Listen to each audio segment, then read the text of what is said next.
And so then I had all my money back out. We were talking like, $60,000, $70,000 back out of it. And I was able to take that and spend that money on paying off my student loans. So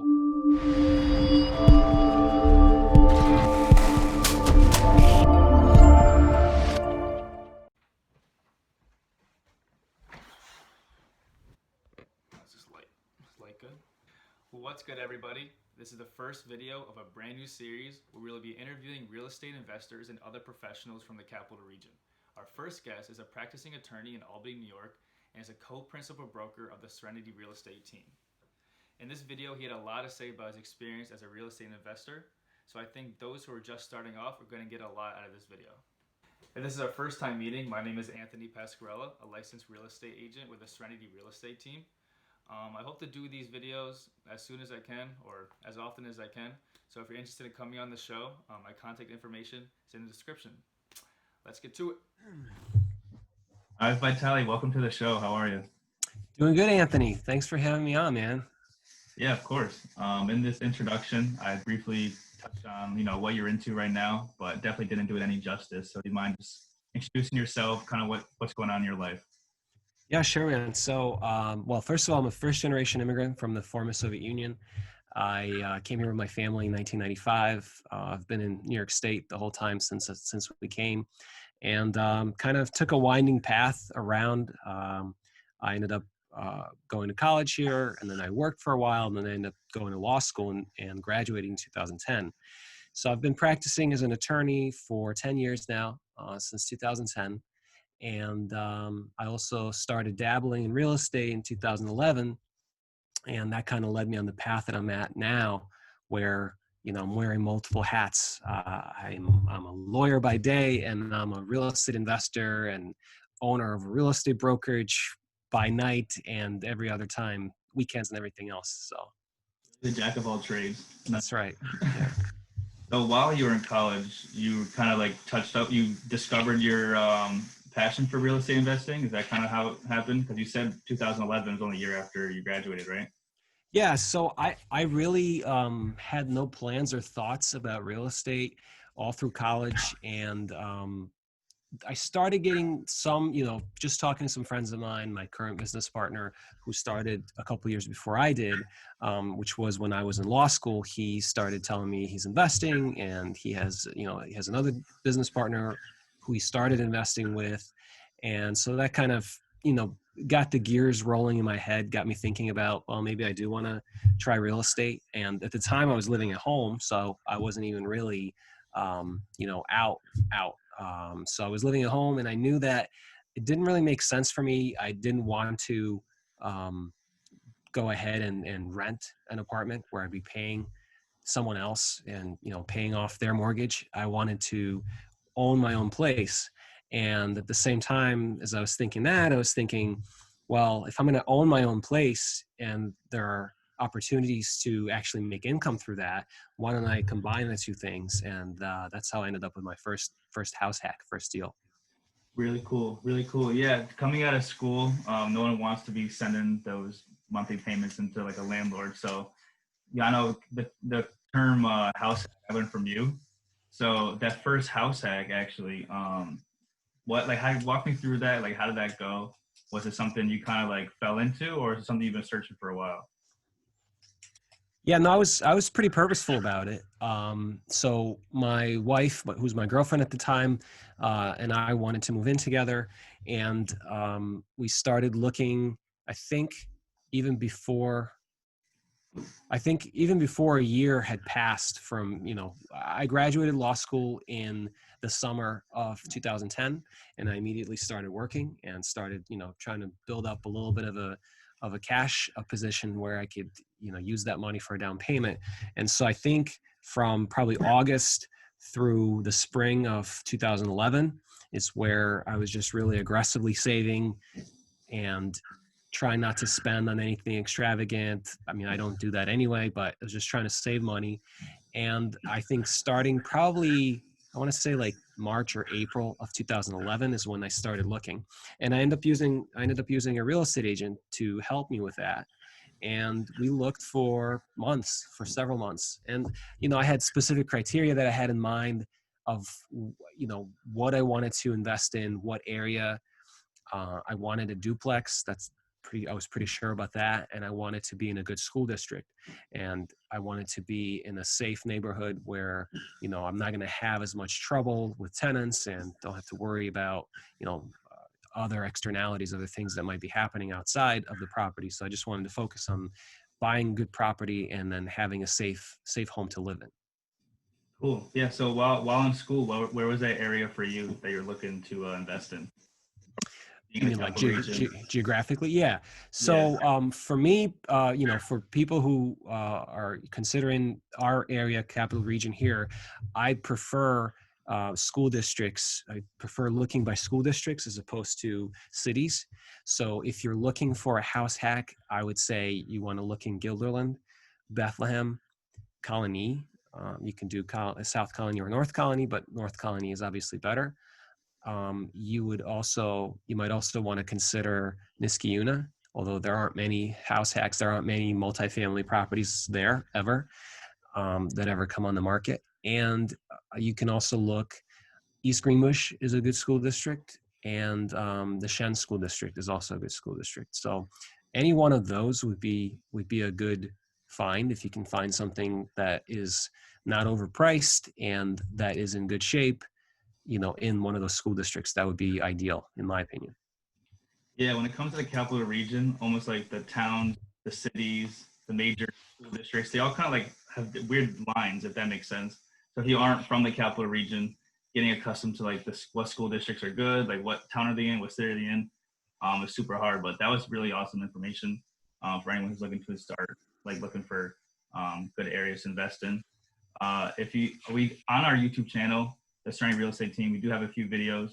One that touches on Schenectady County, one that touches on Albany County, and one that's coming in the future on Rensselaer. So if you're looking to find out even more in detail of those towns and cities, definitely check those videos out. So Vitaliy, that's really cool. What made you want to do? What made you want to go into law school? Was it like your parents, or just something you really interested in? Yeah, I mean, I think probably the biggest reason I went to law school was my parents, was my mom. And I was already, like I mentioned in the beginning, I went to school, I went to college, I graduated in 2005, and I was working for 2 years before law school. And so I kind of already was pretty set with what I was doing. I was comfortable with, you know, just working a regular job. I was working for Department of Taxation and Finance, a state agency here, which, you know, was pretty chill. It was, you just come in, show up, you got your time off, you got a ton of time off, no stress. And I was in that job for about a year and a half. And I actually, before law school, I went and I applied for the supervisor position. I did really well on it. I was like at the top of the 3 people, you know, who would get promoted. And so I already had my interview to be promoted to supervisor position. And then I remember just, you know, my family was kind of like, why don't you just take the LSAT? What's the problem? You know, like, what's it going to hurt? Just take the LSAT. So I said, okay, you know, I'll take it. I didn't have any expectations at all. And for those who don't know, LSAT is the, you know, the admissions, the general aptitude test for law school, just like an SAT is for college. And so I think I took the test really late. Some people take it in like the fall, and by like winter, they already know if they're going to a school, what school they're going to. They've already applied. I didn't take my test until I think probably February. So it's just the timelines for law school. It's February, and then March is like the cutoff, and then you have to apply. And by April, if you haven't gotten an offer to a school, haven't been admitted to a law school by April, you're not going to go to law school that year. So I took my test February 15th, I think, if I'm not mistaken, and then March 15th, I got my results, and then I applied to only one school, our school here locally, Albany Law School. And by April, I think some early time in April, they emailed me, or they sent me a letter, and they said, you know, we'd like to offer you a spot. So it was, in that meantime, I was working at the state the entire time. And so I was like, oh man, all right, I guess I have to go. you know. Yeah. So I thought, okay, I guess I'll have to, give it a shot, leave my job, which, could be a little nerve wracking, because I don't know if you know much about law school, but a lot of people, what people say is you know, a lot of people weed out, they fail off the first year. So it's kind of like you're taking a risk to leave a stable, steady job with the state to go take a chance on something that you may never succeed at. So for me, it was definitely a leap of faith with that. One good thing about my job was that they loved me there, and they said, well, you can go and try it, and if it doesn't work out, you can probably still come back. They couldn't guarantee me a position, but they thought that that there'd probably be one there when I came back. So I started law school in September, like late August, early September of 2007. And this was obviously right before the stock market crash, the housing market crash, all that crazy stuff. What a time to be, like, in between jobs in college. I know. Right? Yeah. Actually, that wasn't the bad, like that was actually a good thing, because, if you're in school from 2007 through 2010, that's the bulk of the recession there. And so we were a little bit insulated in that sense. Obviously, we're taking out student loans. I took out a ton of student loans to get through that period, but I didn't have to go looking for a job, and I wasn't worried about layoffs at the state where I was, which I would have been fine, I think, if I had stayed. But, other people were pretty nervous about it. So in that sense, it was okay being in school during that time. But also the way law school works is, you start looking for jobs starting in the summer of your second year for your permanent jobs. So before you even start your third year, you need to already have a job lined up. Otherwise, you're going to be struggling. You might not have a job when you graduate. So that I was still affected by that. So. What's crazy is we're kind of in a similar situation right now. I know a lot of people who are recent graduates. They graduate this week. It's currently middle of May. I have a lot of buddies. I go to SUNY Oswego. A lot of people are looking for jobs, either in the central New York region, capital region, downstate, in New York City. But it's kind of a rough time to looking for people. They're looking for jobs because companies don't really want to hire. Do you have any maybe advice for people who are just graduated, or maybe graduated a year ago? It's tough. I mean, it's tough to give advice on something like this. I mean, this is really unprecedented. Last I looked, I think I looked at the stats. It was something like we're approaching somewhere between 20 and 30% unemployment in the country overall. It was nowhere even near that in 2008 and 2009. So this is really outside of what we've seen in our lifetimes. Maybe the Great Depression might have been similar. But I do think it's different than the Great Depression, and it's also different than the recession in 2008 and 2009, in that this is a lot of it is artificial unemployment because the shutdowns. So I think if the economy is allowed to restart, and obviously if it can safely, not all those jobs, obviously a lot of jobs I don't think are coming back anytime soon, but a lot of jobs are still going to come back because businesses are just in the hiatus and they're just sort of laying low and waiting. And so I think the unemployment rate will drop, and it will drop, a decent amount, but it won't drop all the way down to where it was before this crisis. But what I would say to people, honestly, and this comes back to real estate, this comes back to entrepreneurship and all those things, is don't put all your eggs in one basket. Don't rely on a W-2 job. A W-2 job is a risky proposition, and people think that there's safety in a safe job. And this is what I thought before I went to law school, before I took a leap of faith on that. And then obviously, going on from there into real estate. But if you're reliant on one W-2 job for your livelihood and your financial survival, you are in a really risky position. And I think this current crisis really demonstrates that really well, because people who thought that they had perfect jobs, no problems, maybe they had seniority and they had, job security and all those things, and boom, just like that, government shut it down, or the employer lost all their revenue. Something happened.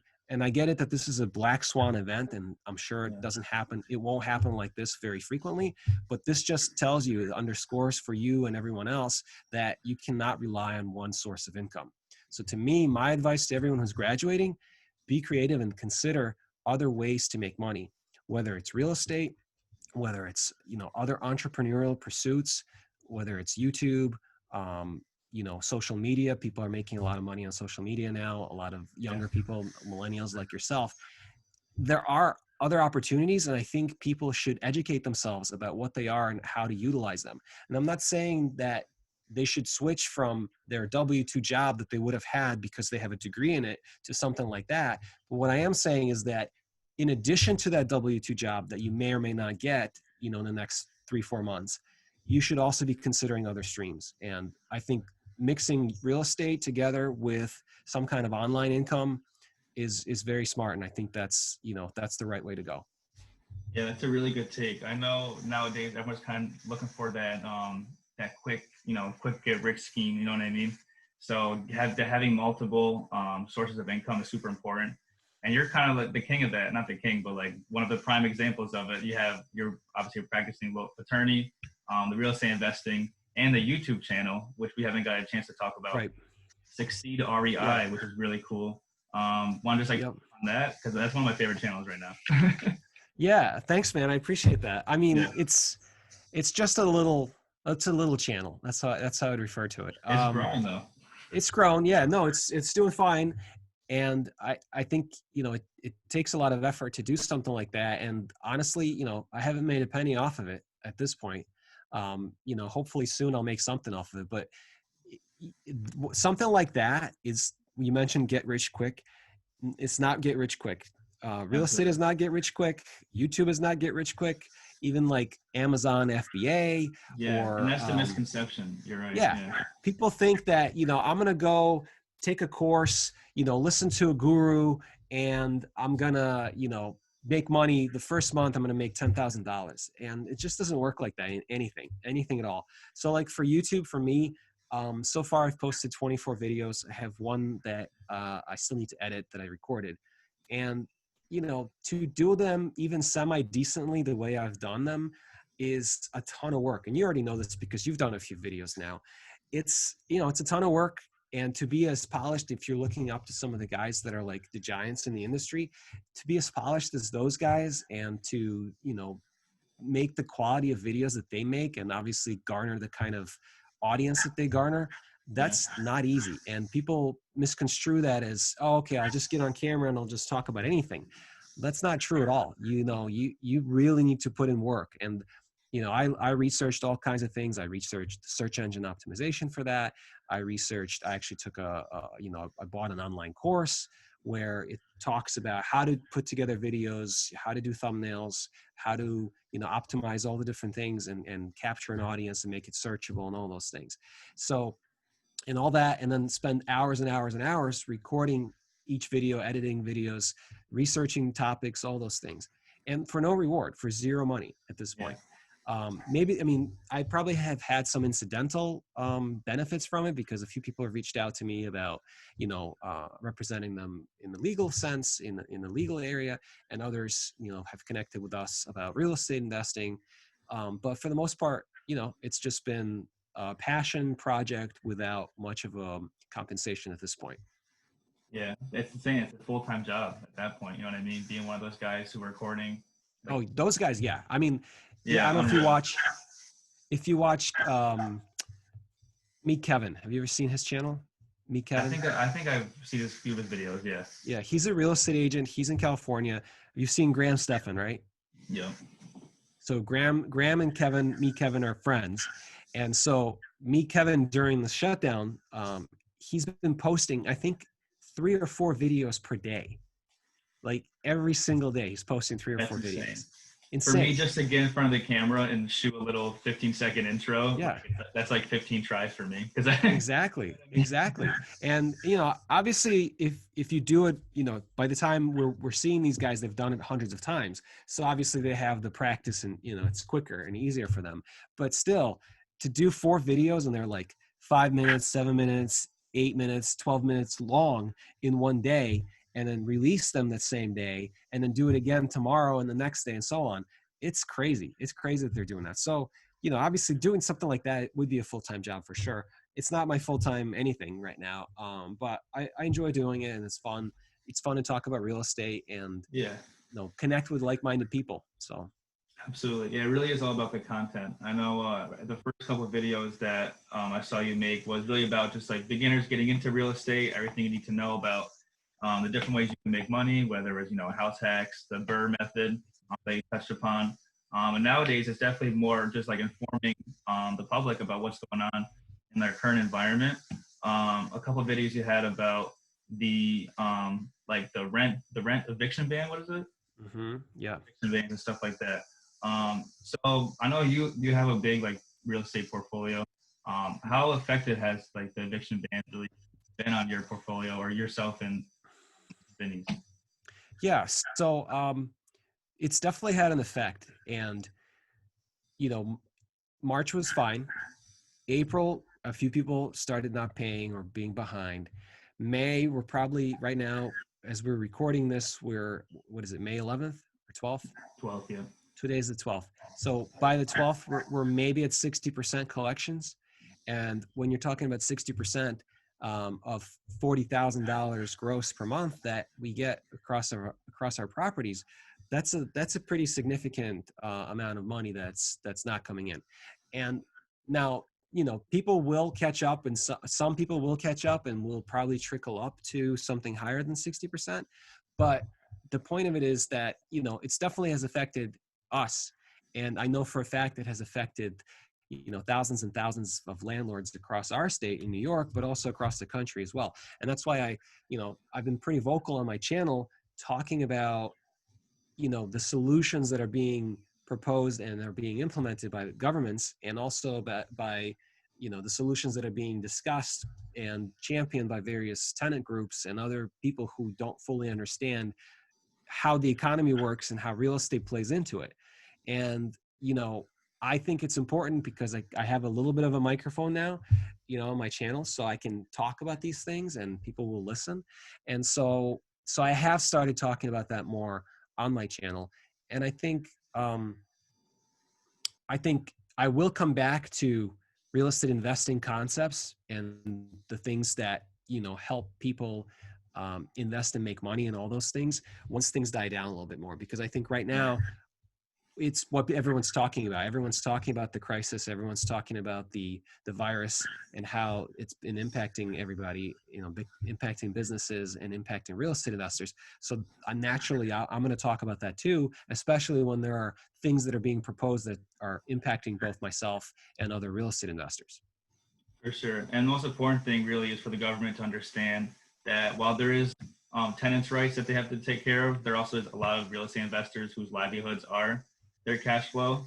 That only 60% of your take home really is coming home. So that definitely affects your whole business as a whole. Sure. However, having said that though, maybe we're crazy, maybe we're gluttons for punishment, but we're trying to close on another building as we speak.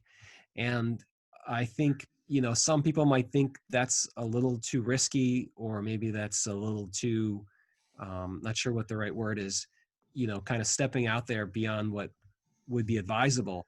And maybe they're right. But at the same time, I think as we get through this crisis, you're going to start seeing more and more landlords who need to sell because they haven't been able to survive.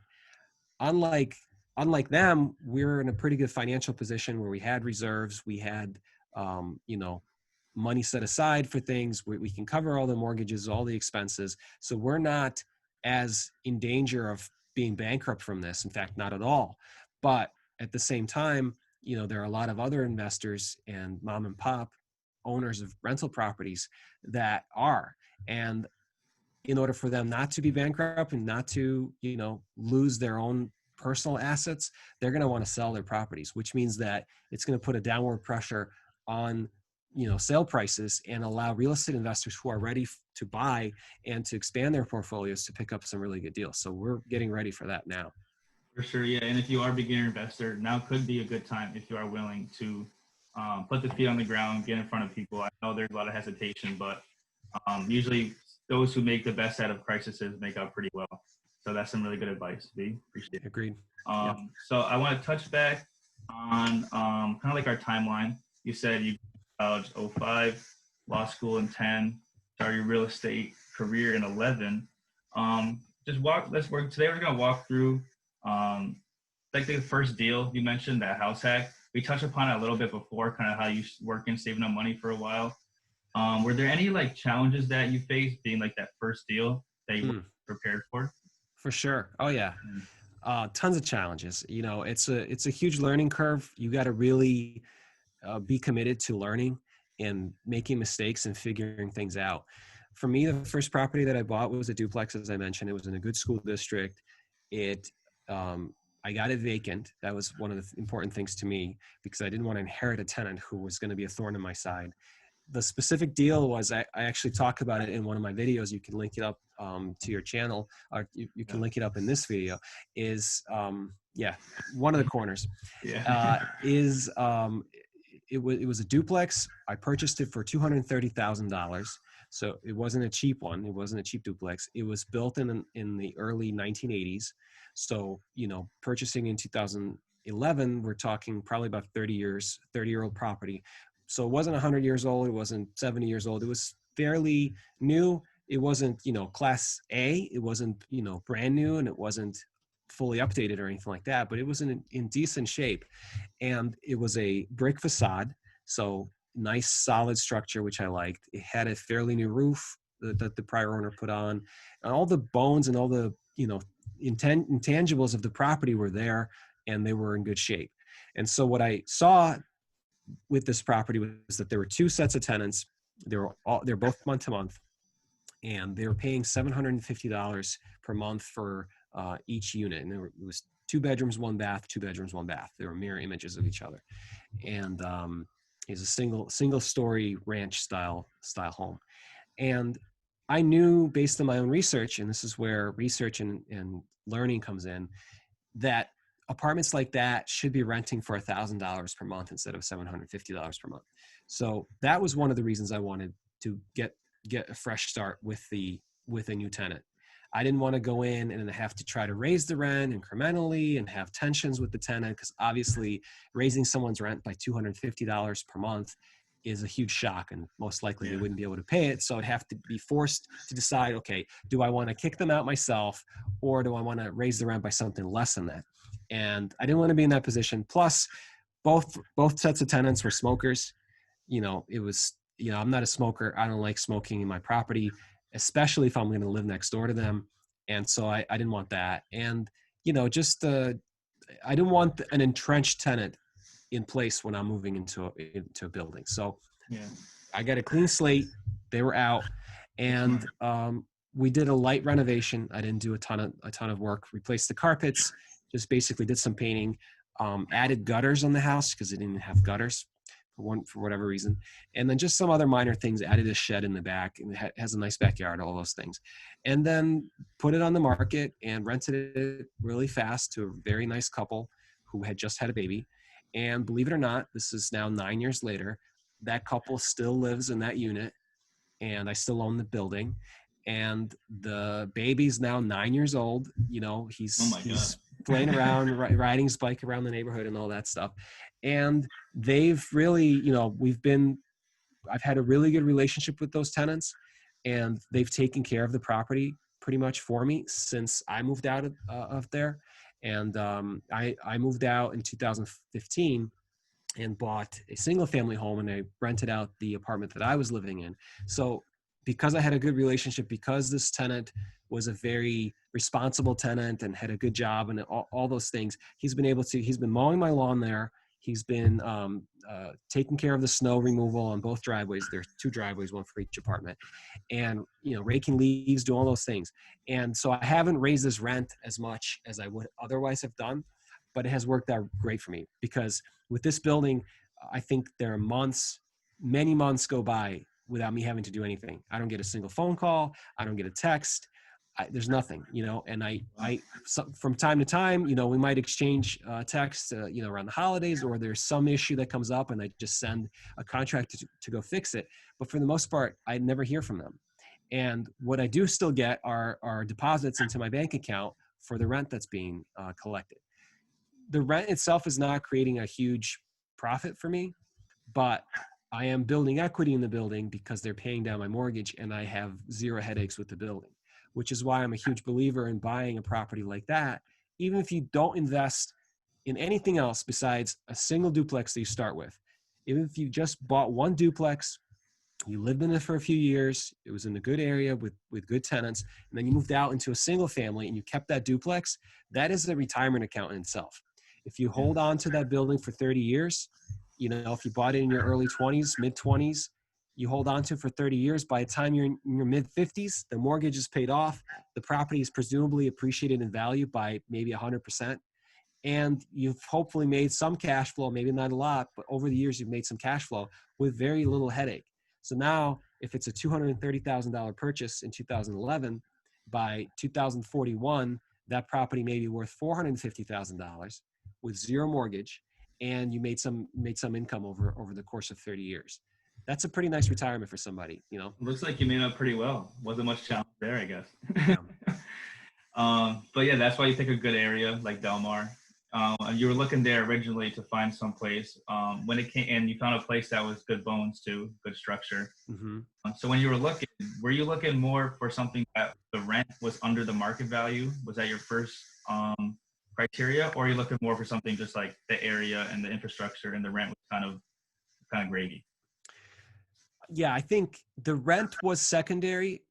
Finding something that's under market in some way, that's important, but it wasn't my main consideration. My main consideration with it was where I would be comfortable living, where my wife would be comfortable living, and the structure itself, the age of the property, and the type of tenant I'm going to get. And those things kind of go hand in hand, as I mentioned. If you are in a good school district, a good area, you should be able to find a good tenant, especially if you price your rent, not exorbitantly high, not at the top of the market, but maybe if you price it somewhere right in the middle, you're going to get a lot of qualified applicants. And I did with that property. I actually, when I moved out, the first time I advertised the apartment that my wife and I were living in, I ended up getting multiple applicants within the first 3 days. And one of them offered to pay 6 months rent in advance. And another one offered, to pay 3 months of rent in advance. And they're both, stellar tenants with great jobs, because they appreciated the area and they wanted to live there. And so, if you have that type of property, you're going to do just fine.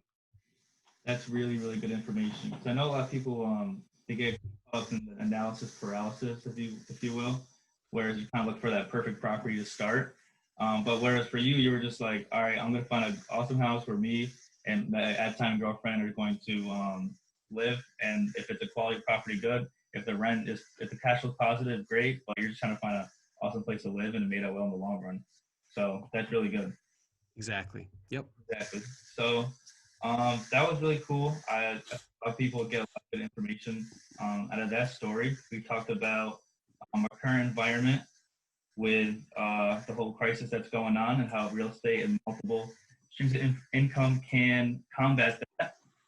Lastly, I know, Vitaliy, you mentioned before, well, for anyone who's viewing, me and Vitaliy have known each other for kind of a few months now that I've been working at Serenity Real Estate, and he's a big basketball fan.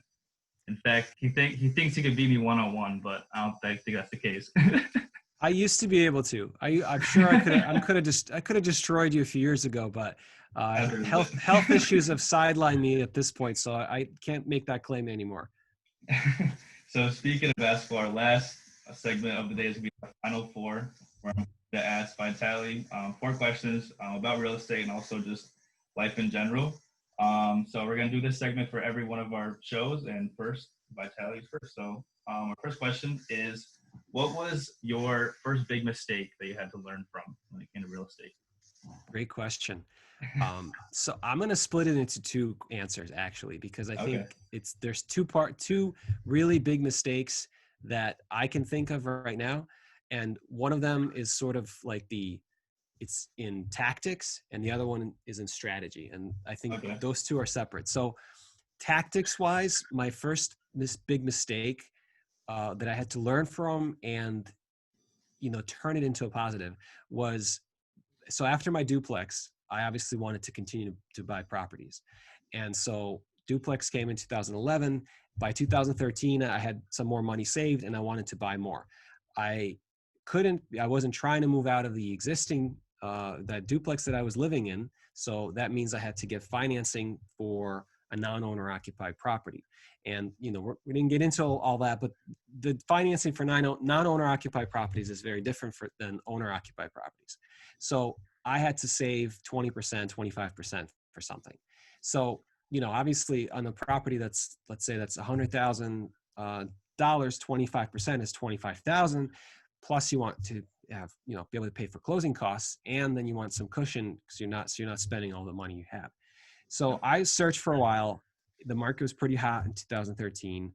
And I found this property that was actually 2 buildings on 2 separate lots adjacent to each other that were being sold by the same owner. And I was so gung-ho. I wanted to buy something right away and I couldn't find anything. It took me a really long time to find something good. So I latched onto this property or these properties.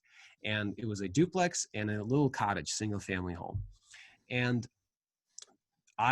people told me, you know, my relatives, friends that saw the buildings, they were like, ugh, you really want to buy this?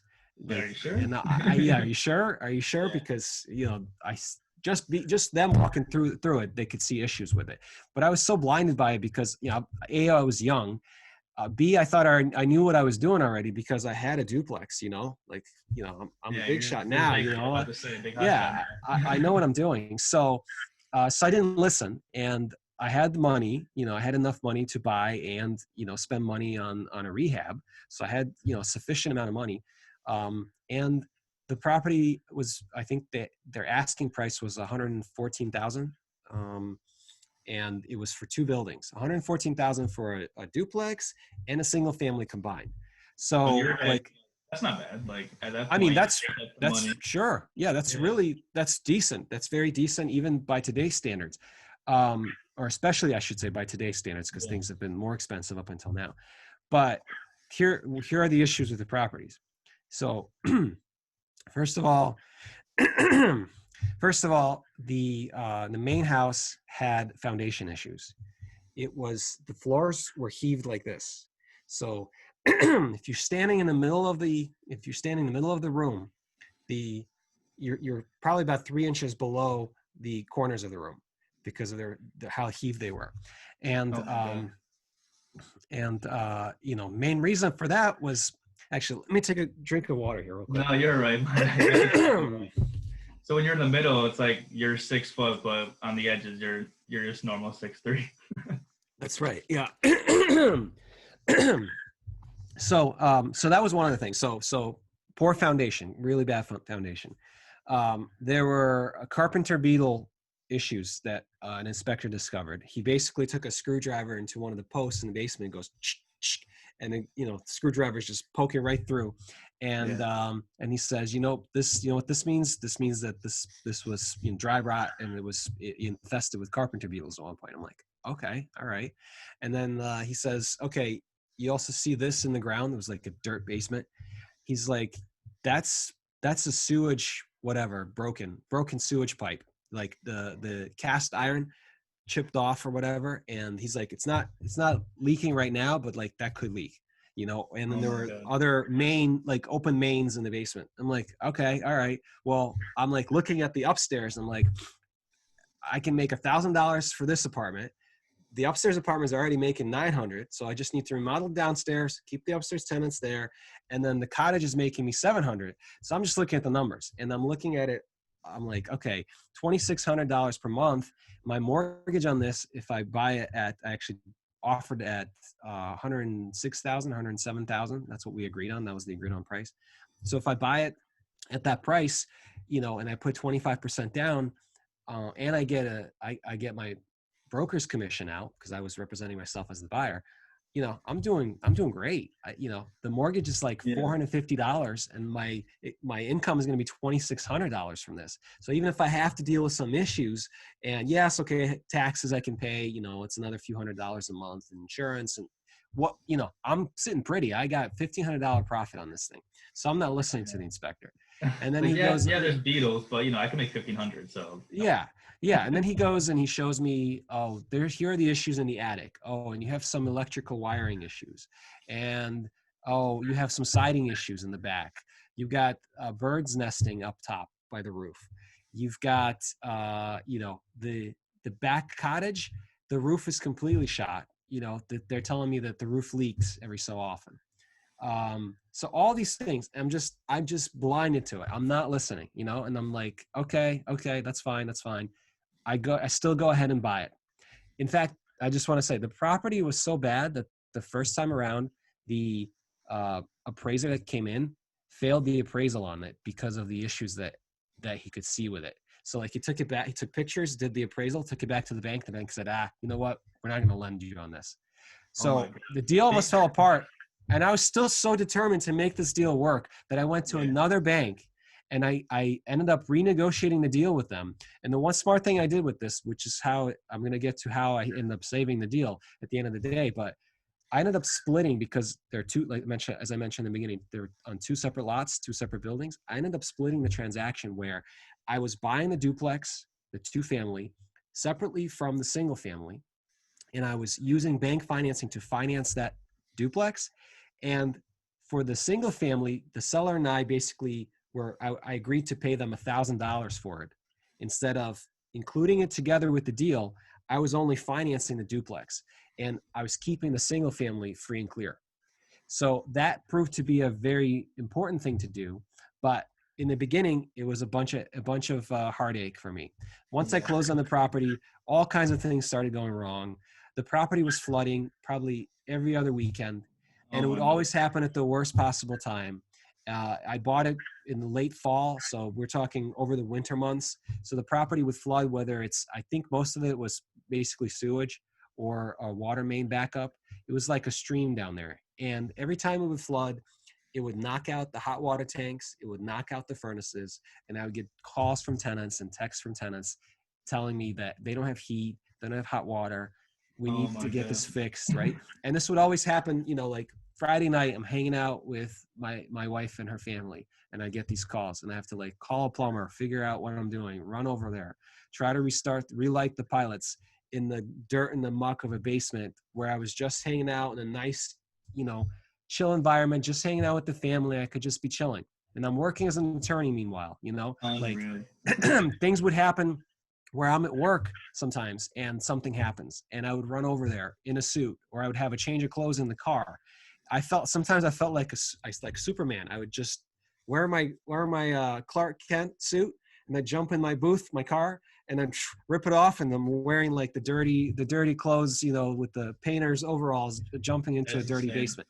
So that's the experience, and that's the thing that people don't get, and they don't expect that. And I'm not saying that everyone's going to go through this, but if you're getting into real estate, you got to be really committed to be able to get through these tough points in your real estate investing career, to get to a point where you're not the person doing all those things and you can reap the rewards and benefits of being a real estate investor.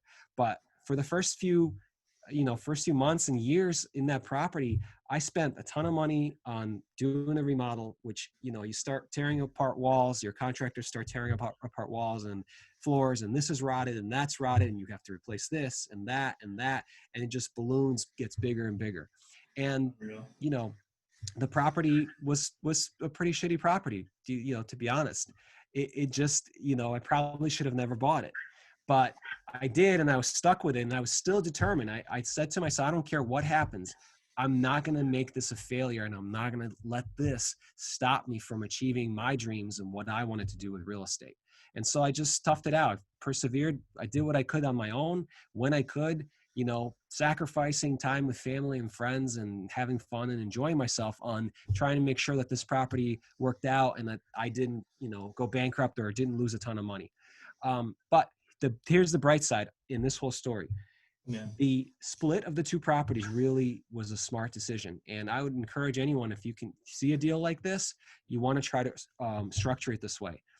Because I had only one property burdened with a mortgage on it, and the other one being free and clear. Once I fixed up that property and I spent money on it, put on a new roof, did all kinds of things to it, I was able to then go to another bank and refinance that property and pull money out of it. And when I did that, I was able to pull, I think basically covered all my expenses for the duplex, that all the money that I put into the two family, fixing all the things up and improving it, I was able to get all of that money back out from the single family. And so it became basically almost a zero money down or zero money in to the deal type of a transaction for me, type of a purchase. So obviously that's a huge thing, right? So I had mortgages on both of them, but I had no money in it myself, and I was still making a profit from both buildings. It's essentially refinanced my student loans into a property that was cash flowing, and I refinanced it into a 15-year loan for where I ended up, I think the monthly loan payment on that is $350 a month, where I was paying probably close to $700 or $800 in student loans, not getting tax deductions, not making profit from it. Whereas now it's a $350 per month loan, and my tenants are paying me $700 per month. So I'm paying down the loan, recouping the equity, and it's not coming out of my own pocket at all. Wow. So that was the most beautiful story I've probably ever heard. So that's the tactics. Okay. I made a huge mistake with tactics on buying a property like that, not listening to people who knew more than me, thinking that I knew more than them. And the only thing that saved me is, perseverance, ingenuity, and thinking outside the box with splitting the deal. So that's the tactical mistake. Okay. The other mistake, and this mistake continued on for many years up until probably 2017, is thinking that real estate was my own thing. Like I had to do it all by myself, and that I was copping out if I partnered with someone, or I, was splitting a profit or splitting something that was mine solely because if I partnered with someone. And I had that mindset from 2011 to probably about 2017. And in 2017 is when I finally decided that maybe I should try partnering with someone and, doing some deals together with someone. And that was one of the best decisions that I made, since I started investing in real estate. And so I went from, I did 3 deals. I bought 9 units from 2011 through 2016. And then I bought, what am I at now? I bought 38 units since 2017 to the present. So that, and partnership was the main difference. That was the biggest catalyst. And what happens with partnership and why it's so important and why I think it's so beneficial to real estate investors is that you can trade off things that you don't like to do or things that you're not good at to your partner, who, if you're selecting a partner well, so find someone who can complement the things that you don't do well with things that they do well. So things that you don't do well, they can do well. Things that they don't do well, you can do well. And because you're combining your efforts, you're not splitting the pie that's 100% into 50-50. You're actually increasing the pie. Instead of having 100% of the pie, now you have 300% of the pie, or 400% or 500%. You just made it bigger. It's exponential. Yeah, it's exponential. And that mindset of, I need to do this by myself, I don't need anybody, not really partnering or leveraging with other people, was the biggest mistake that I made early on. Had I partnered with someone earlier, obviously someone like my current business partner, would have been ideal. He's got experience, he's got the charisma, he's got the people skills, all those different things. But even if it wasn't, even if the partner wasn't as good as the partner that I have now, partnering with someone really helps you, succeed and expand much quicker, and much more, safely with less risk. So that would be my very long-winded answer to your question. The biggest mistakes, tactics and strategy. Strategy being, don't do it alone. You should, if you can, partner with someone. Yeah, no, that was incredible. That was a really awesome story. The original story about the tactic, that was the most lemon to lemonade story I've ever heard. Came into it, everything was going wrong, but made the most out of it. Ended up paying off your student loans, which is incredible. So that brings you up to our next question. You pretty much already answered in a little bit of ways, but maybe you have a different story. The second question of the Final Four is your most notable success. Okay. In real estate or generally? Let's do general. Yeah. Um, I think so. If we really put it in perspective, the biggest success for me Yeah. was being where I'm at now, at the point that I'm at now versus where I was when I first came to this country. And it's something that I'm very proud of, and I take a lot of pride in it, and so does my family. When I first came to this country, it was 1995. We came from the former Soviet Union. The Soviet Union had just broken up a few years before that, in 1990, 1991. And I was living in one of the former Soviet Union republics in pretty, pretty poor conditions. And, we're talking about things that people, even now, like currently we're going through a crisis. It's nowhere even near like what we have right now is nowhere near the levels that of poverty and hardship that people were experiencing in my country, um, you know, as I was growing up. We're talking about people who would stand in lines for hours, and my parents would send me to the grocery store to buy bread and milk and maybe something else, a couple of things, not even a cart full of things. We're talking about the basic necessities, and people would line up for hours because there's an announcement made, hey, they delivered bread, we have a shipment of bread. And you would have a line probably 2 hours long, hundreds of people waiting in line, slowly making their way up to the counter to buy bread. This was like real life personal experience for me, and that's where I was coming from in 1995. And to come from that and to land in JFK and step off the tarmac in New York and see the huge bright city that it is, and this amazing country that we're living in, and travel from New York City to our area where we're at now, near Albany in the capital region, and have my aunt and uncle greet us, and who they came here a few years before us, and they ask us, do you guys want to go to the grocery store? And I remember thinking, and I was 12 at the time, I'm like, it's midnight. It was like 12:30. It was like, half hour past midnight. And I was like, Yeah. what grocery store do you guys have open at 12:30 at night? And they said, yeah, no, the Price Chopper is open. And we said, okay, all right, yeah, we'll go. And so they take us to the grocery store. And when you walk in, it's, I'm used to it now. It's been 25 plus years.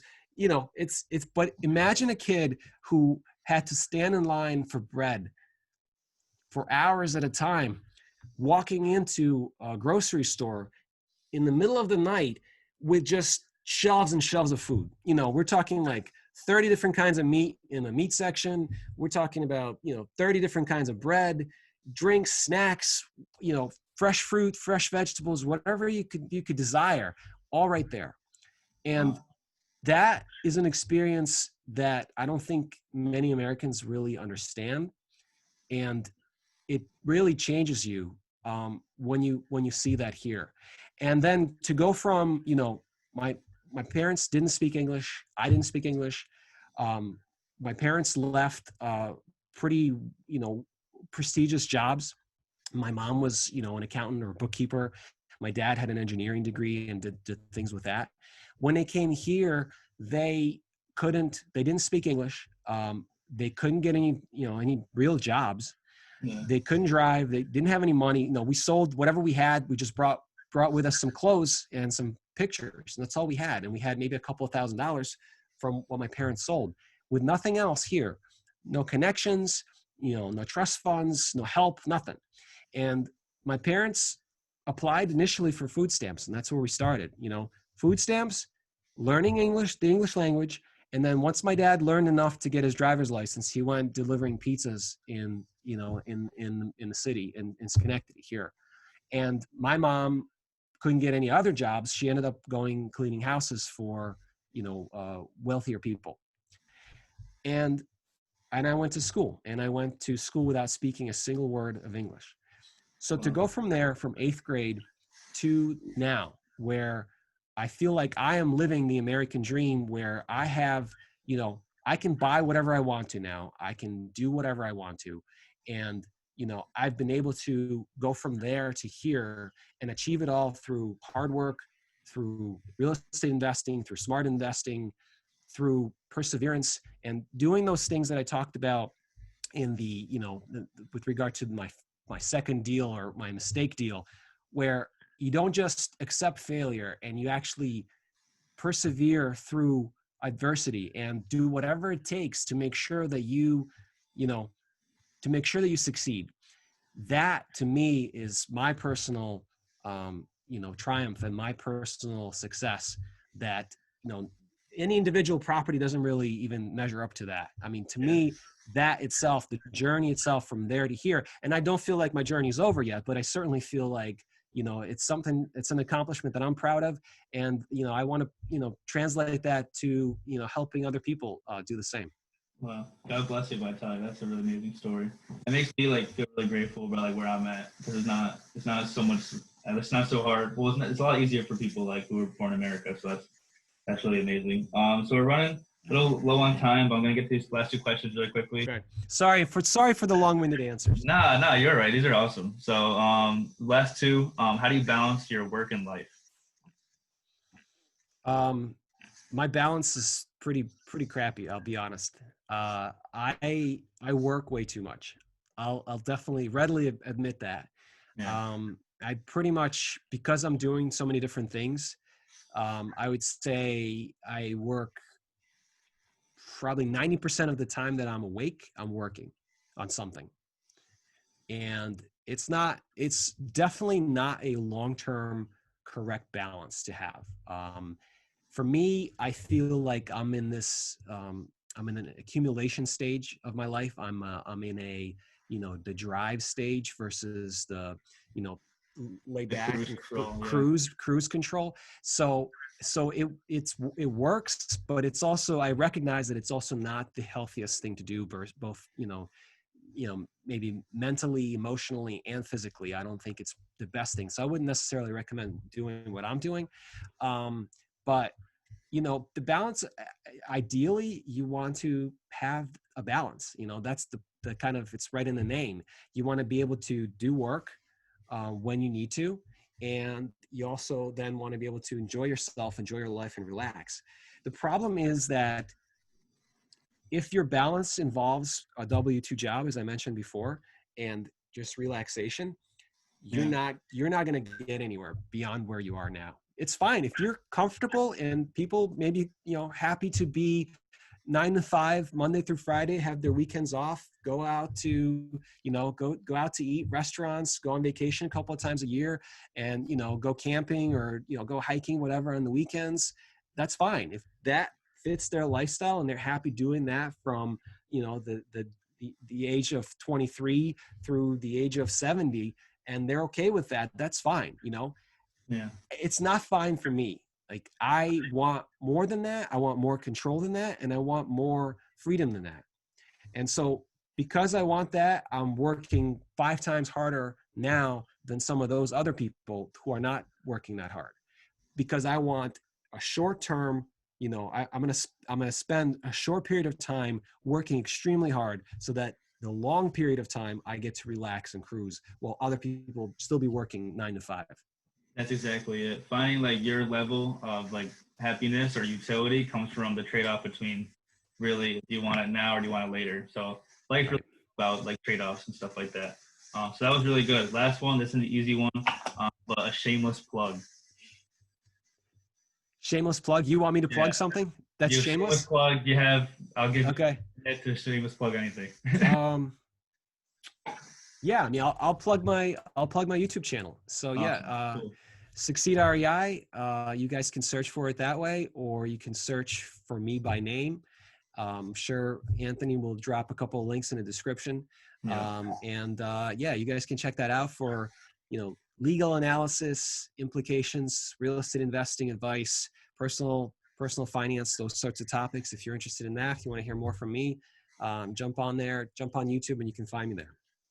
Cool. Thank you, Vitaliy. This was an awesome show. I think anyone who watched this definitely learned a lot about real estate investing, about tackling the current environment, and also just balancing life in general. So thank you for coming on the show. Hope to talk to you soon. I know we're all kind of stuck in our house, but we'll connect soon and on to the next one. So thank you. Sounds good. Sounds good, Ant. See you later, man.